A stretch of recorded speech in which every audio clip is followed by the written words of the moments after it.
Dante had entered the Chateau d'If with the round, open, smiling face of a young and happy man, with whom the early paths of life have been smooth and who anticipates a future corresponding with his past. This was now all changed. The oval face was lengthened. His smiling mouth had assumed the firm and marked lines which betokened resolution. His eyebrows were arched beneath a brow furrowed with thought. His eyes were full of melancholy, and from their depths occasionally sparked gloomy fires of misanthropy and hatred.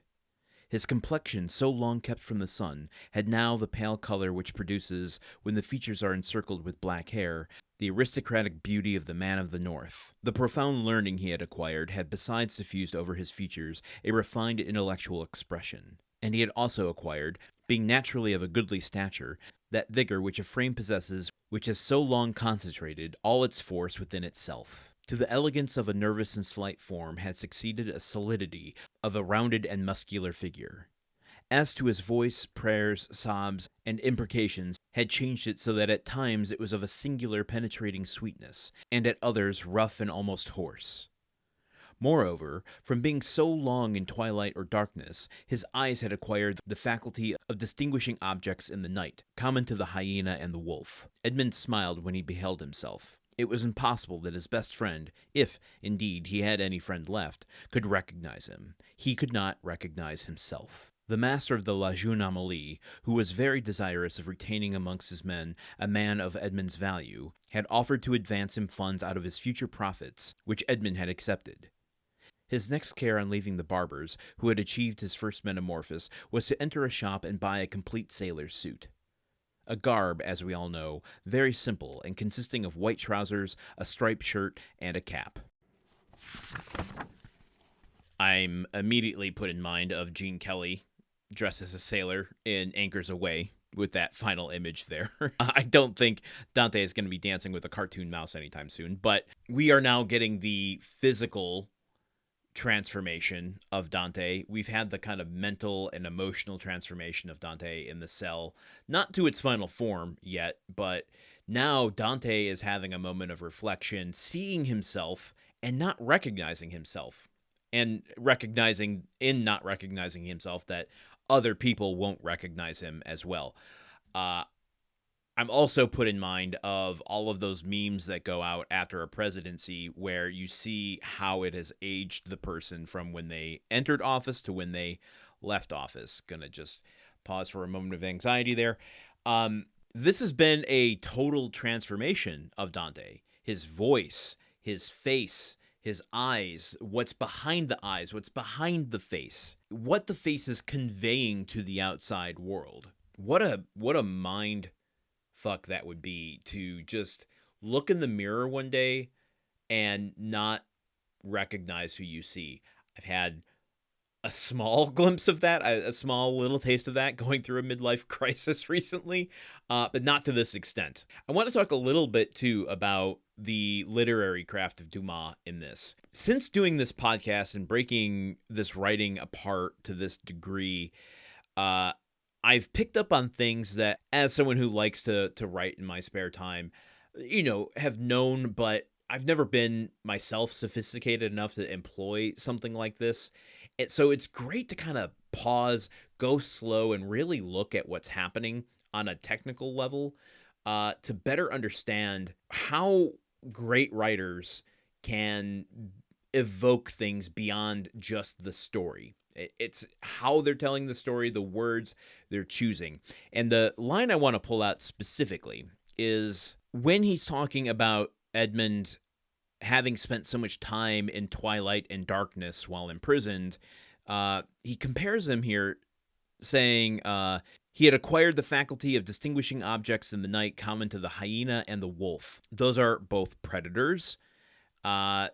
They are both hunters, I guess that's kind of a synonym. That's why I'm not a great writer. But it's something you would read if you're just kind of like a passive reader. You're reading for enjoyment. You're not really paying attention to the craft. But that is not directly speaking to the path Dante is on. Yet it's so important and specific to him picking up, Dumas laying down the kind of metaphorical nature of what Dante is becoming, because, there are other animals who can see in the dark. He's not choosing to, call Dante an owl. He's not choosing to, compare him to a bat.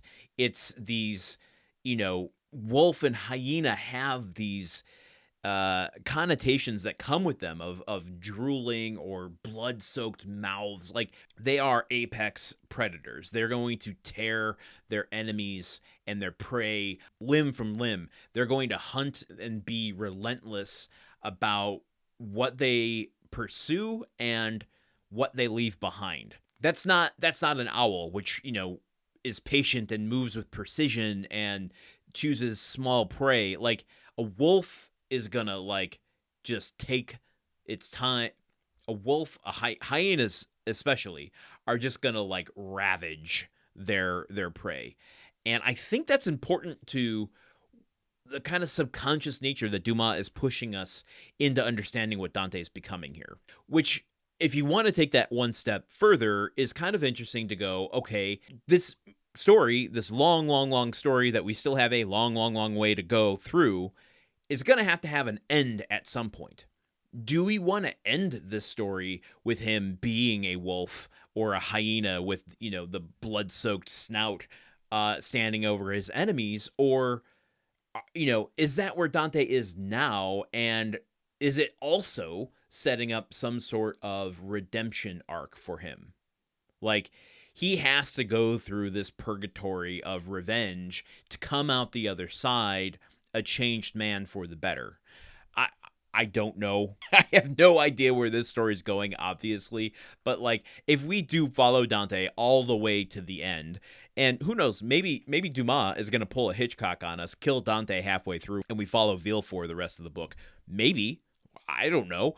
I'm assuming not. But if you're not going to do that, then, like, the book will become very redundant and uninteresting if we're just like, okay, we've got 4 main sections left. He's going to go hunt and kill Danglars, hunt and kill Villefort, hunt and kill Fernand, and then story's over. Like, there still has to be character transformation there. And all of that to say, like, that is all what's kind of packed into that comparison to a hyena and a wolf here.